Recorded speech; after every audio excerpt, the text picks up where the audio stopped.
Hey, this is Nathan Beverly, and welcome to Call for Salt. I just wanted to share something that just kind of just really flows out of my own personal life a little bit. Um, we all go through trials and struggles, and, it's normal for this life. And we all need hope. And I think that one thing that um, I've really tried to focus on, not enough.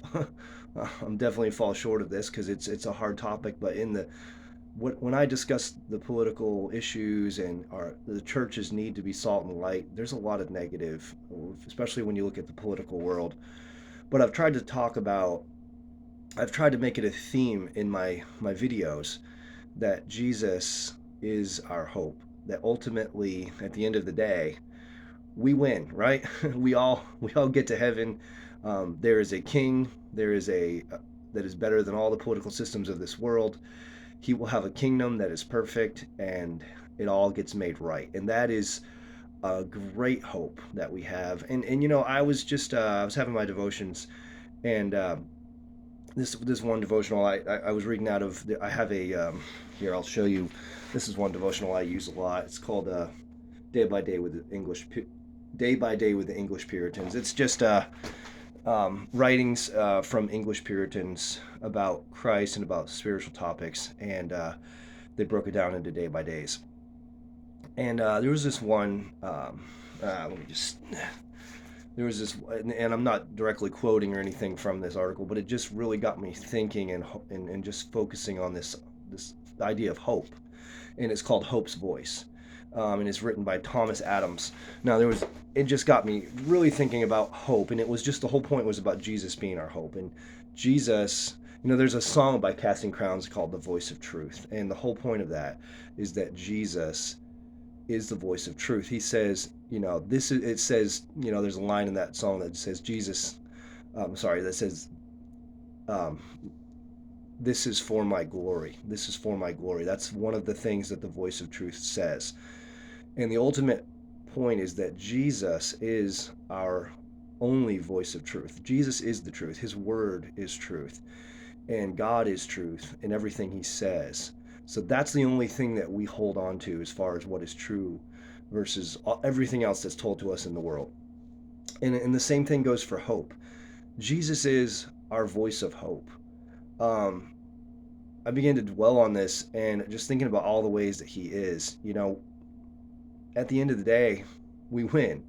At the end of the day, we have a perfect king, and I've talked a lot about that. But on the way there, this the difficulties that we go through, we have to cling to him, and it is not meant to be a burdensome negative time that we're constantly fighting for joy. No, joy, if we know him and we just put our eyes on him, we will have joy. I mean, we think about all the ways that he is our hope.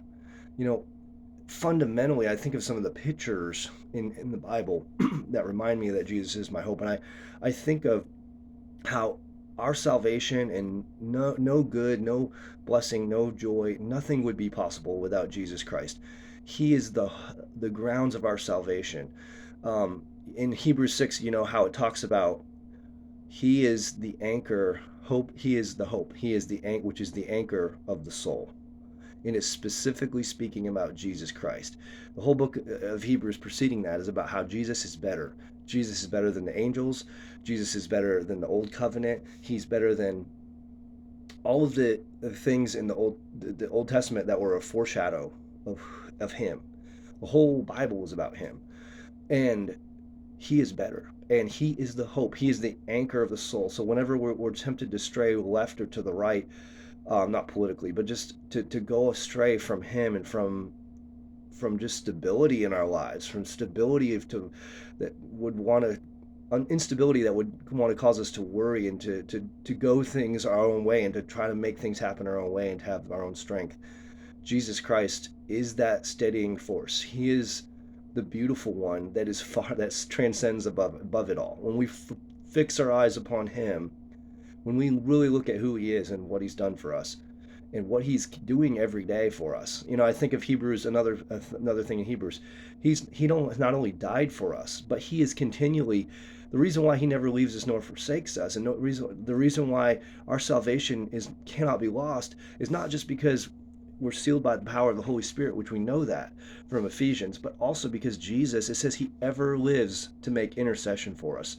He is constantly our advocate before the Father and speaking to the Father on our behalf because he died in our place. His blood satisfied the wrath of God, so he can do that, and he constantly is there for us. He never leaves us nor forsakes us. Not just in the sense that we'll never lose our salvation, and like sort of a like a theological or a like a spiritual, like in that sense, but he never leaves us nor forsakes us right now. He's with us.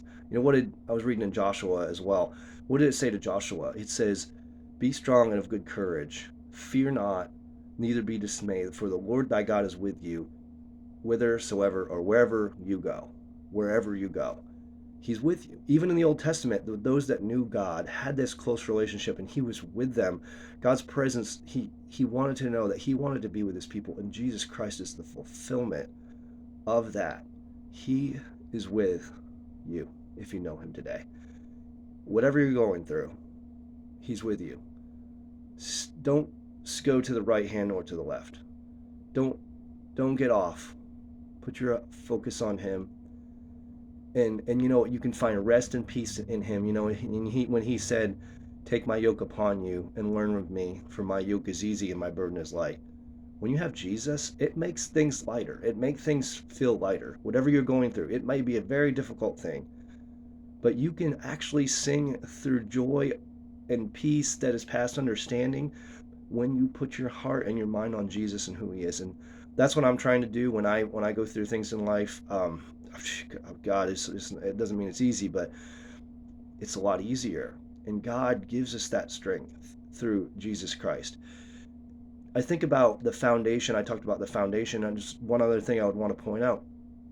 One of the things that gives me hope that I can always go to God is that the picture in the New Testament of when Jesus died, there was a great earthquake. In the veil in the temple between the holy place in the temple, between the holy and the holy of holies, the most sacred place where only the high priest could go once a year to make atonement for the people.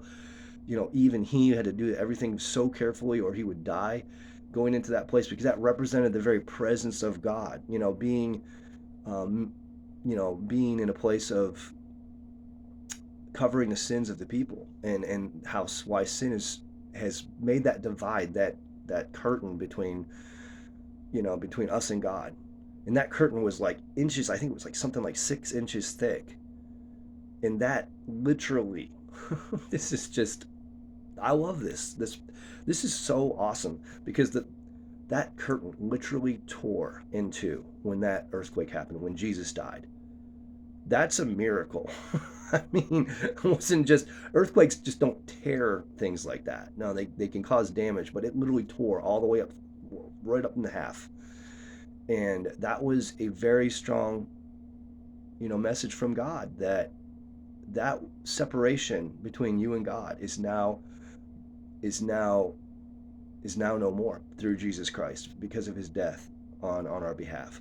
We can go straight to him because we have the ultimate hope. We have the one that made it possible. Jesus made that way possible to God by his death on the cross. And because he rose again, it sealed the deal. And Jesus is everything. It's We forget that throughout our daily life so easily, and we get off and we get our eyes off him. But this is just a simple message to say, Jesus is your hope. Go, just put your eyes, if you're struggling with anything, go back to his word and look at the passages about who Jesus is and what he is for you. Hebrews is a great place. There's other passages, that really, I love some of the pictures of Jesus, some of the stories of Jesus in the Gospels, and how he dealt with people that were struggling with their faith, and how he was patient with them, and even Peter, who denied him, how he was so gentle and forgiving, and how he showed himself to Peter, on the shore, and how Peter came to Jesus, and all of these things. Jesus is just so, he's mysterious in a way, in a good way that draws us to him, but he likes to surprise us. He surprises us every time with grace. And we see how wicked we are and how easily we can get off from him and put things before him. But Jesus, when you put your eyes back on him, he doesn't upbraid you. He doesn't rebuke you. If you're his child, he just shows you his beauty. He shows you how worthy he is, and it just makes everything lighter, makes everything easier, and you can walk out. Having been with Jesus, you can walk out so much with so much joy and so much peace, and it carries us through the difficult times of life because it all goes back to him. And at the end of the day, this is only a short bit of time before we have him in eternity forever, without any issues, without any sin, distracting or causing hurt and pain. We have him in perfect joy, peace, and comfort forever. I guess the last thing I would say is it's probably my favorite verse.